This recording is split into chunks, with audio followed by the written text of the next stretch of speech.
So day one is complete at the Gabba between South Africa and Australia. And we're in a very interesting situation because after the first session, or at least after the first innings, I was sitting here very upset um, about the situation. So we are sitting in a game situation where Australia is trailing by 7 runs at the end of this day. South Africa were bowled out for 152 and Australia on 145 for 5. So there was a fight back initially from South Africa, but I felt that they let the game slip a little bit and took the pressure off Australia when they should have this went for the kill. But we'll discuss that on the show today. It is a call-in show where you guys can call in and have your say too. So join us on the live show, please, for call-ins, etc. If you want to just come in and have your say. We are not going to necessarily have a panel today, but you guys can call in, have your say, and then we'll move on to the next caller. Before we get going, before we get started, please subscribe to the channel. Please click that notification bell for all future videos as well. Don't forget to smash the like button and comment and share. But also, what I'd like you guys to do is please become a patron today. Link is on the screen as well as in the description. That's how you help us grow and promote South African cricket, and you can also help us grow as a company too. It's very important that you get involved with that. Download the latest issue of Cricket Fanatics magazine monthly. Every issue is 100% free, straight to your inbox every month. It's nice, and it's nice because we spoke to Markel Jansen, who had a very good test. I feel for the ball today. He did well, I think, on these green tops. And this magazine is 100% free. So please go ahead and download it as soon as you can. And then obviously for the regular updates, reviews, reports, etc. that we do, go to cricketfanaticsmag.com for all your regular updates. Without further ado, let's get straight into today's video. Looking forward to discussing this with you guys, especially to the guys that haven't gotten an opportunity to watch any of the cricket and maybe who slept through majority of the evening. I haven't slept yet. That's why my eyes look like this, baggy and dark. I haven't slept yet, so I'm hoping that I can maybe nap after this particular game. Let's get straight into today's video.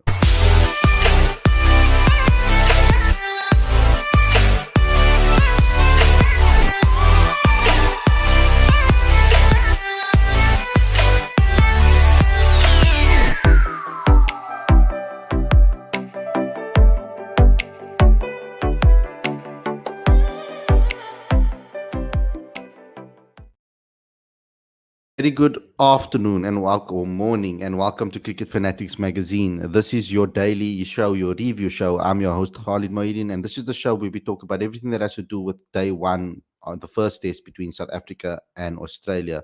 Now, I've given you guys a quick summary of what has taken place.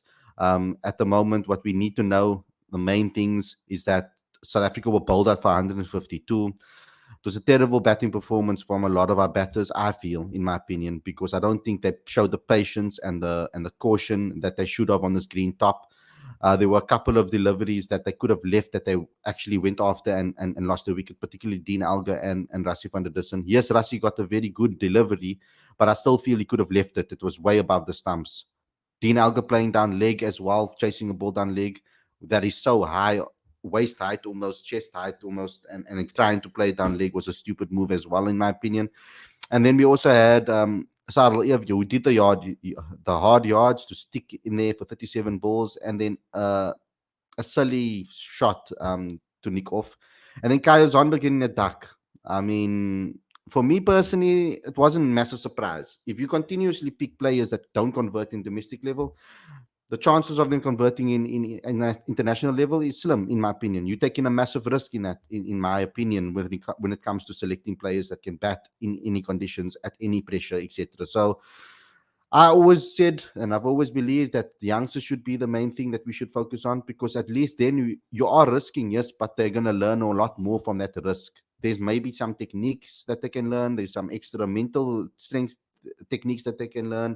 There are certain things that they can add to the game that can help them. So I feel that a player that is domestic, has domestic experience, I feel that doesn't necessarily mean anything if your conversion rate is not necessarily good. I'm not going to only look at the average. I'm not only going to look at the age and how many games they've played. The more games they played and the weaker their conversion rate, the bigger reason for me not to select them. I think that going with youngsters that are converting well means that they know how to score big hundreds. And it's the same argument that everybody says. Oh, our domestic cricket is not strong enough. We don't have good enough bowlers. Exactly.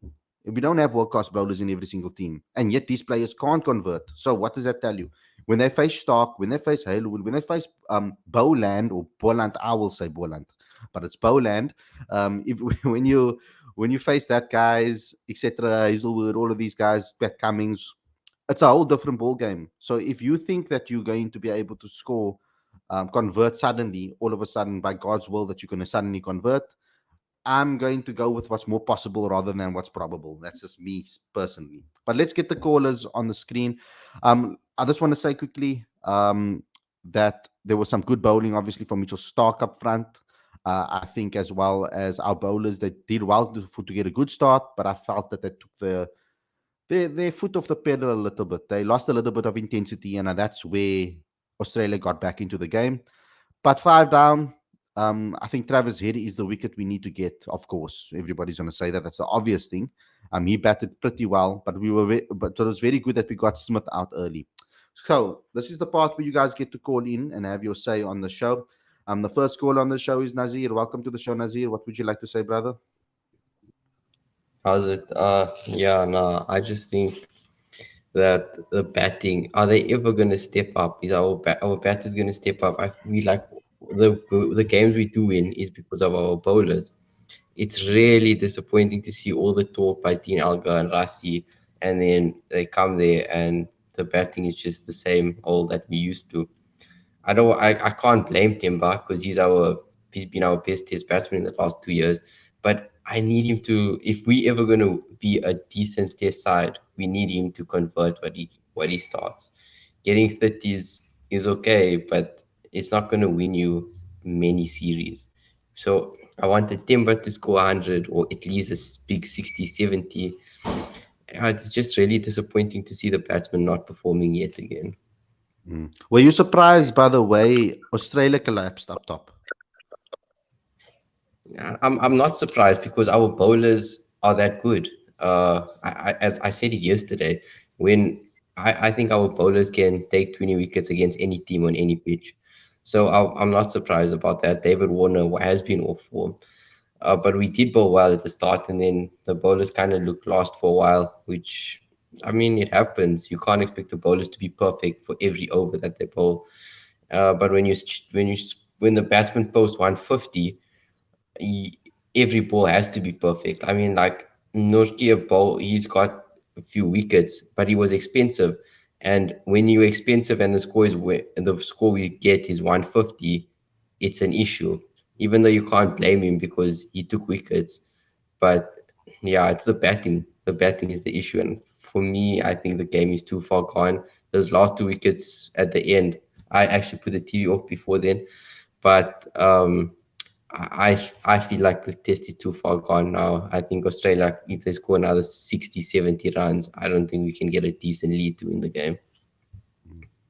Lastly, what do we need to do to get an advantage in this game tomorrow? What is your thoughts? I know it's quite obvious, but what are your thoughts on how we can get that back? Get back the power in this match. Well, I think a realistic score that we can restrict them to even give us a chance in this game is giving them a lead of 50, maximum 70, I think, and then get we can't be more than 60 for one, in my opinion. I think we need a good partnership up top from one of the top three because our batting, we basically battle six.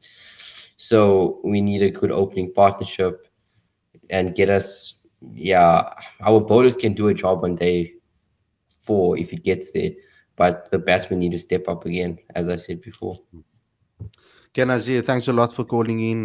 We'll chat to you again very soon. Obviously, I'm hoping that you'll be on more review shows going into this test series. Shout a lot, brother. Enjoy your Cheers. day.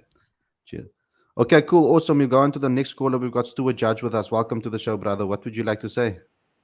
Yo, where to start? I mean, the whole week we're saying no, batters need to step up, and you wake up at 2:30 in the morning and you just see like getting out to just good length balls. It didn't even look like it was moving a hell of a lot. I mean, we talk about how often our batters struggle against swing, seam, and spin, and now we have to add good length balls to the list. I don't know what it's gonna take to actually, I don't know, try something different. I know we've got to back the players that are obviously selected for the series, but I'm really disappointed with the batting, because when you looked at Kyle Verreynne bat, he came out with a good attitude and he made an important 60 and he was attacking. He didn't sit back and think, geez, Mitchell Stark's bowling and this Oak's bowling. I mean, he played a nice few reverse sweeps, which I liked. And yeah, I mean, I thought our bowling was very good again. I thought Henrik Nortje bowled quite well to Kawaja.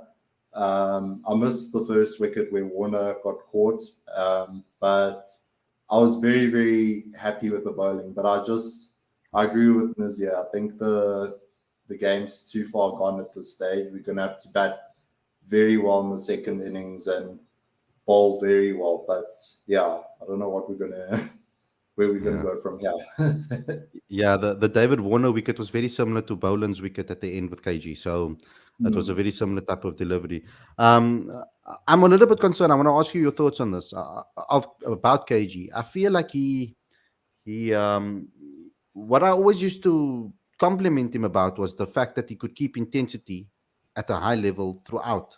To me, it seems recently, in recent times at least, that he seems to fade in and out of games, no matter what the format is.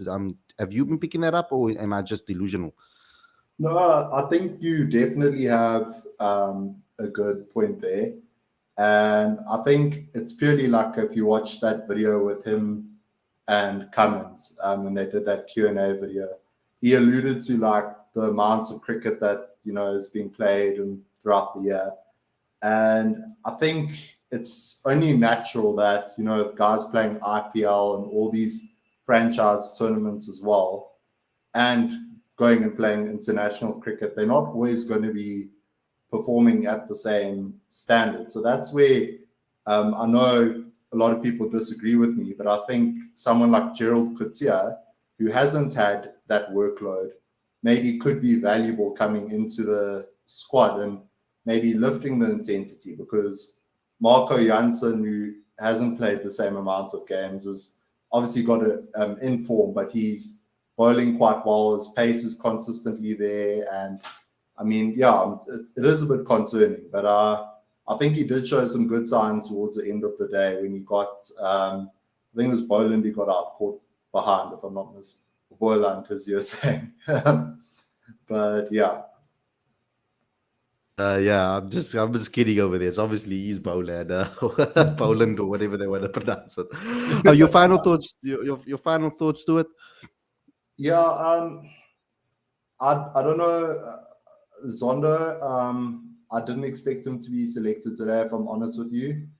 I could sort of see it coming because with the extended run in the team when he played the third test in England. But I think we need to really look at our middle order for the second test. I'm not saying the top order wasn't an issue, but I really think we need to think about, bringing Tennis de Bruin in and maybe Klaasen. But yeah, look, it was a green wicket, but I think we just really need to take accountability now with the batting. It's I don't know how else to say it. It's really disappointing to see that we can only score 150. Yeah. But anyways, thanks for having me. No problems, Stuart. Thanks for coming on. We'll see you very soon, of course. I don't like the shirt that you're wearing, though, but that's okay. We can forgive you. Oh, no. I knew that was coming. Thanks a lot, Stuart, bro. We'll start chatting you very soon. Cheers, bro. Okay, so there's some points that I want to add before I get the next callers on the show. That is exactly right what he's saying. I don't know why guys on the play today. In my opinion, okay, I understand maybe they want to bring him into the squad, but for me personally, I think you play your players in form. I don't understand why we keep on doing this.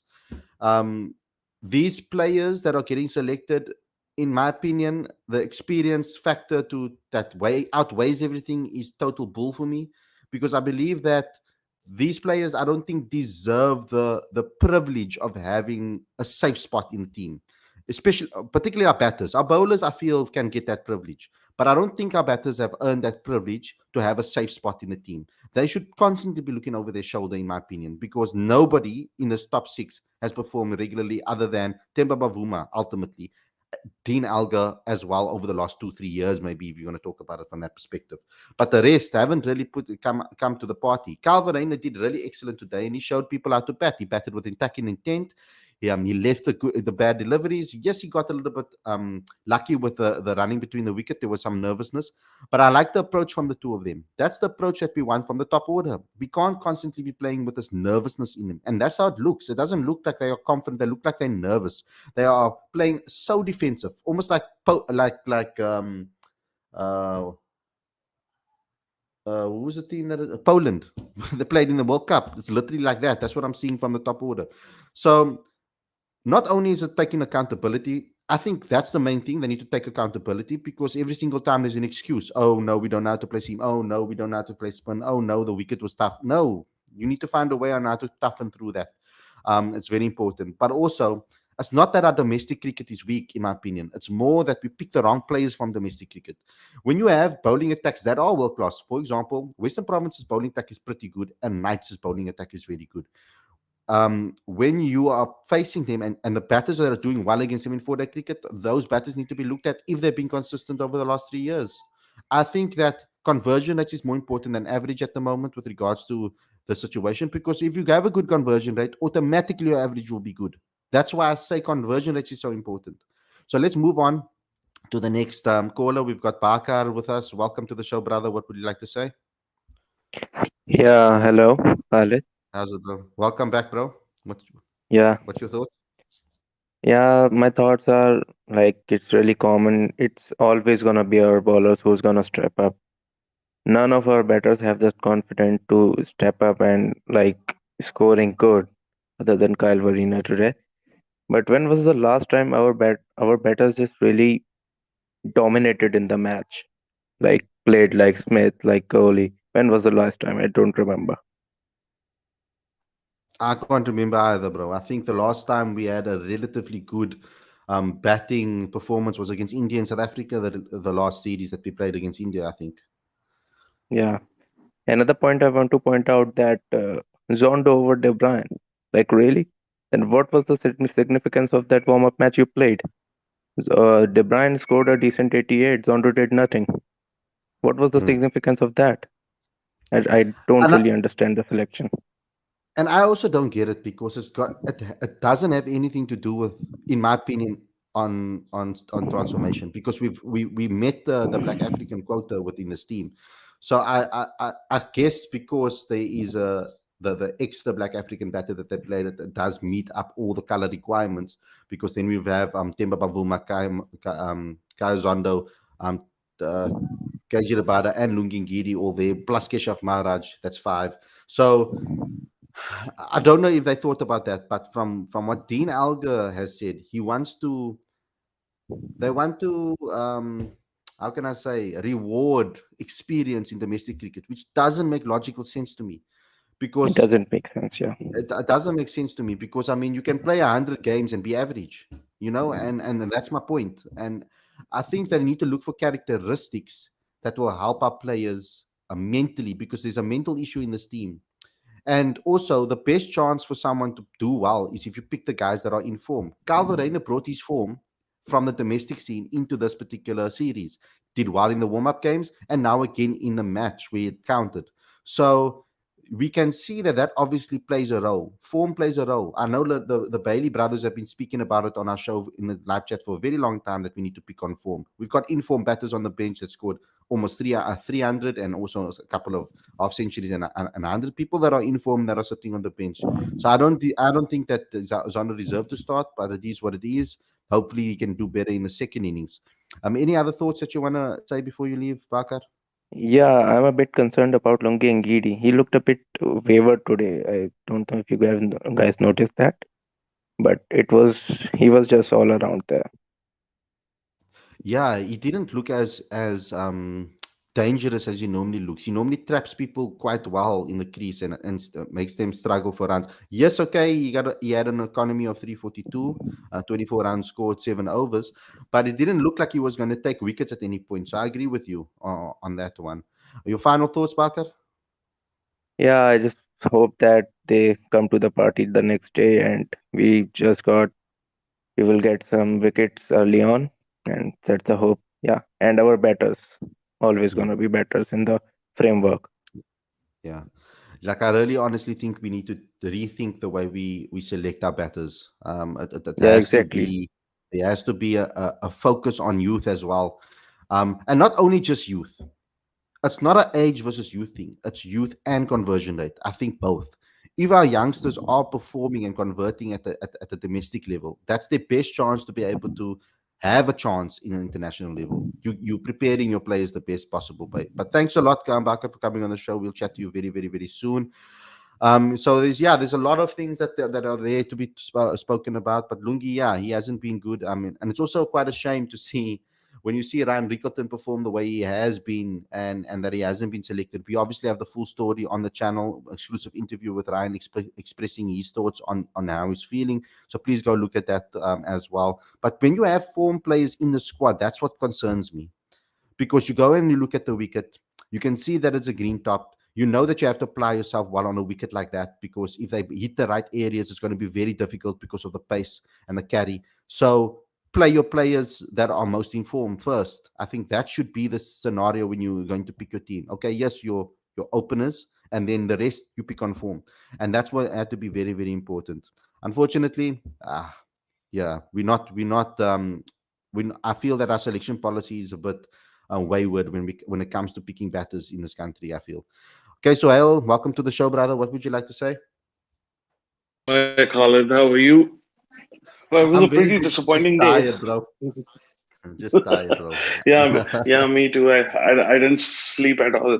So anyway, so when I look at the South African batting, especially the top five, uh, a lot of people would talk about Dean Elgar, the way he got out, and Cyril Elvia, everyone. But I had basic problems with two people, the number three and number five. Rassi Van der Dussen, he hasn't been doing it in test. It's been quite a while. Give him a break. Let him, you know, tell him very clearly that he has to win the ODI World Cup. That's what he's good at. When he was batting,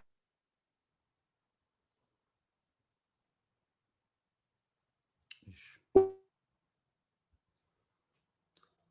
Okay, bro, you're gonna need to sort out your connection there, bro. It's just reconnecting. You can try to call in. Yeah, Rassi has been a disappointment too, I feel. We know that he hasn't scored a century yet. But he scored a couple of half centuries for South Africa. But I thought, me personally, the Rassi selection, I thought personally that maybe I was living in cuckoo land or something, but I thought that Rassi's demeanor would make him a good test player. That he would come into the team and be that influence within the lineup, because he understands his game. He's a calm person. He takes his time when he's in that at the crease normally. But to me, in Test cricket, he looks nervous rather than confident. So there is a little issue for me, because I don't know how we're going to deal with that. Like I said, if you're going to select an experienced player, you better well make sure that the game is tight, and that they understand the game. There can't be massive things that they still need to learn. Yes, there can be things that they can improve on and take the game from level B to level A. And sure, you can learn those things in the national team and by getting international experience. But it can't be massive things that are deficient to your batting technique. That's my issue. And our batters and experienced batters have some technical flaws that are big, that I feel that they can't unlearn or get out of. So Hale's back again. You can pick up where you left off. You were talking about Rasi. Yeah, I was talking about Rassi. Hi. So I was talking about Rassi. He hasn't done it, in the past. The last series, where he did do a good job was against India. But then we also have to remember one thing that there was not a single hundred scored by a South African in that Test series. There was only one from KL Rahul, I believe.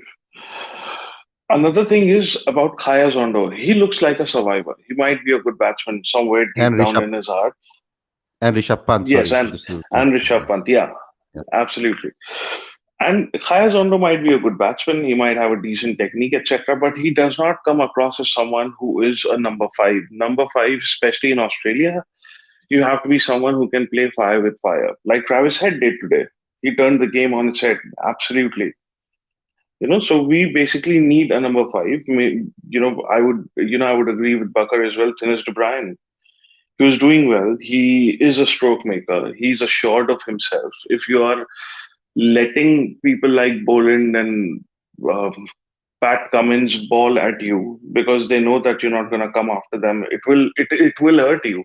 As far as Carl is concerned, he did a great job. I think he batted really well, although he was really held, by a couple of loose overs from Cameron Green, where he could just thrash him for a boundary and a six. But then again, the question remains. I think Dean Elgar would know this as well. This is not the batting lineup with which you score 500, 450 runs.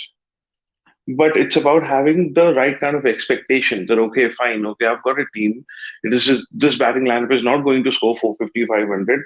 So let's try and set a realistic target. Let's say 280 to 320. We have good enough bowlers. We can expect them to go ahead and bowl Australia out twice easily, but let's just give them a decent target.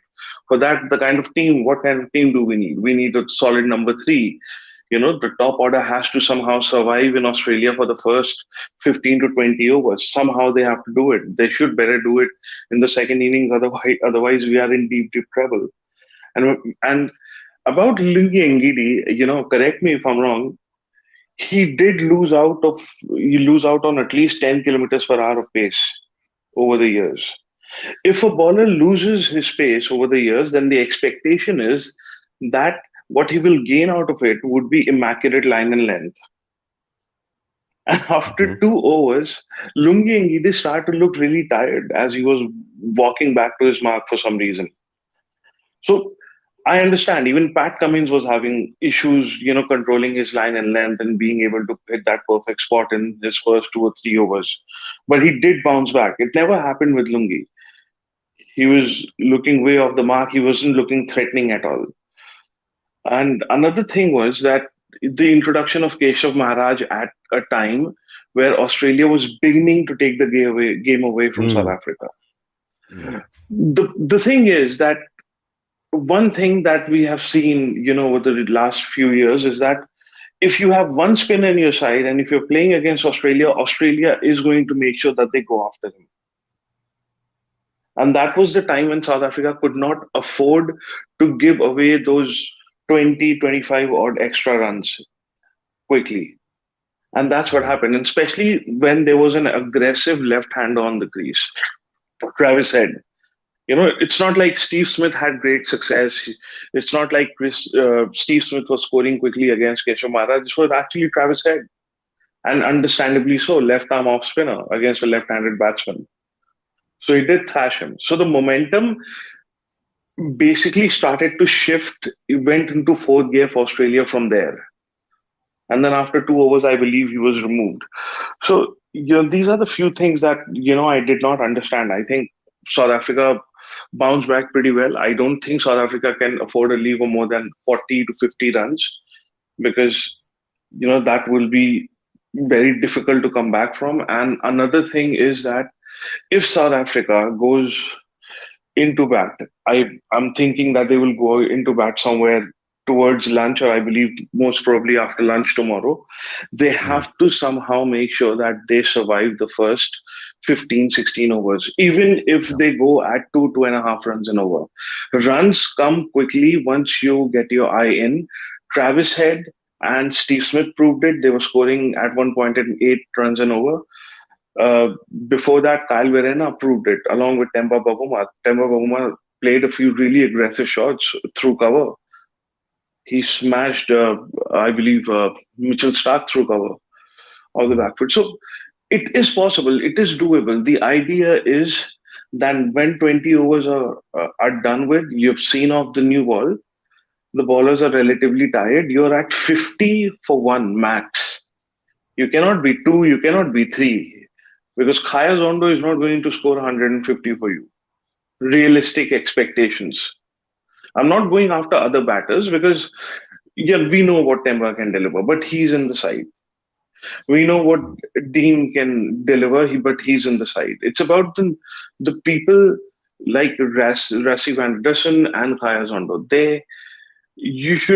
One should know what to expect out of the team, what you basically need from the team. If you cannot bring together a team that can score 450 to 500, fair enough. Then you should have a realistic expectation out there. Okay, this is the score that I can get out of this team.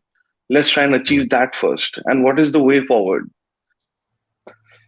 Yeah. Anyway, but what do you think about Lungi's pace? And if the pace drops, Khalid, we expect them to be, bowling at the same line and length, like Scott Boland, for example. What happened there? Yeah, it is a concerning thing about Lungi. I've mentioned it before on a previous podcast that I've seen his pace drop a bit. But I don't think that necessarily was completely the issue with Lungi today. I think that he wasn't as how can I say, he wasn't forcing the players to necessarily play and miss on this wicket. Yeah. I think Lungi Gingidi bowls a lot better. I feel maybe on wickets that are not necessarily completely green. On wickets that do nip around a bit and you need that accuracy. But I'm not so upset with Lungi. I mean, I feel that as the game goes on, he'll improve, hopefully. And as the game goes on and he gets more rhythm into his bowling. Look here, going into this match as well, South Africa never really had much practice when it comes to Test cricket. We haven't really played much Test cricket, etc. Um, and it is a bit of a concern because that does affect your match fitness. Because that's something that you can't prepare for. No matter how much you train, no matter how much you do, having time in the middle is very important. But Sohail, thanks a lot for coming on the show. I'll chat to you guys very, very, very soon. I've got a couple of comments that I want to read out here in the comment section. Um, isn't Bedingham trying to qualify for England? We need to bet time if we go tomorrow. The thing is that I don't think this wicket necessarily is a wicket for a dogged approach. I do think that you can be dogged within patches, but you need to attack at some point and put the pressure back on the bowlers because you need to force them to miss that perfect line and length. Those lines and lengths that for example, Anrik Nokia found, that Mitchell Stark found. Um, and I think that they need to be able to facilitate which balls to hit and which not to. I don't think a dogged approach necessarily completely works, but I do think they need to play on the front foot a little bit more. We saw a lot of the batters approaching their stance outside of the crease so that they can get to the ball a lot quicker. And take away the fact that the pace is moving, take away the movement aspect and trying to meet the ball as early as possible. Shaden Naidu says you've skittled the entire top order for pretty much zip, including elite level players in ML and SS. It's a very tough wicket to bat on, and no surprise, 15 wickets down and day one. Need some attacking batters in the lineup like AB or the Cock. Enough with the Zondo and Rassi. Just look at Travis Head and why Zondo is even in the 11. We've mentioned that already. Batting not good enough, everyone knows, and tweaks need to be made. I've heard Zondo's head being out on a stick, which is no surprise, but the selectors have been fair to batsmen, probably incorrect. Yes. So that's the thing. At least it's consistency. They've stuck to their guns and what they believe in. Whether they're right or wrong is irrelevant. They've told us one thing and they've done it. At least we can have that honesty from the brain's trust that they have said what they said they're going to do. They said they're going to obviously give people an opportunity, and they've done it in the past. Like Shaden has said, yeah, for long periods. Markram failed for a year before he was dropped. Rassi has outstayed his welcome in his team. Riley Rousseau will come in very soon. No, sorry. Ryan Rickleton will come in very soon, and they want De Zorzi, and the way De Zorzi is playing, we'll see him soon too. And yes, I agree. I think that Tony De Zorzi for next season, for the next Test series that we play, I think he needs to be in this team. I hope that they are a little bit more strict and ruthless with regards to selection. But I also hope that they're a little bit more accurate and more attentive to certain stats, particularly, like I said, conversion rates. I think that if we pick the players that are used to converting at domestic level, it will be a lot easier for them to be able to convert in the international level, because converting hundreds, 50s into hundreds, hundreds into 200s is a mental thing more than anything else. You can be the most technical, most talented batter that has the potential to be able to score centuries. But if your mental game is not right, you'll never score 100, or you'll never score a century, or double century. So that's my opinion. We need the team to get under a lead of 100. KP also has to return, says Shailen Aldo, which is true. Why was under selected? I don't know. Man up batting is too defensive. It is. And I think if we play a little bit more attacking, we do a lot better in this match. Hopefully those batters can turn that on and play a little bit more aggressive. I think they need to really risk it all, because as the pitch deteriorates, it's going to be harder for South Africa to bat on than Australia, because we'll be batting first. Because as the days go on, as the sun bakes on the crease a lot more and on the pitch a lot more, it's going to be easier and easier to bat on. So I just hope that we play with a high intensity coming in the second innings. If we can obviously get Travis Head out, we can't let that man score 100. It's going to be very, very tricky for us to recover if he does. Alga talks good game, but his actions don't back up his mouth. He needs to be shifted, says Jason McMillan. Bring back Markram, please, says Aditya Singh. And bowlers gave too many runs in the last hour. I think that we did let the game slip a bit with the ball. I know that, yes, we took 15 wickets, difficult pitch, all of those type of things, but I feel like our bowlers needed to keep the pressure on. We lost a little bit of energy in the middle overs over there. Started bowling a little bit wayward, giving them easier opportunities to score consecutively. Also bringing on Keshav at the time that he did, took the pressure off the game. So I'm a little bit concerned about that.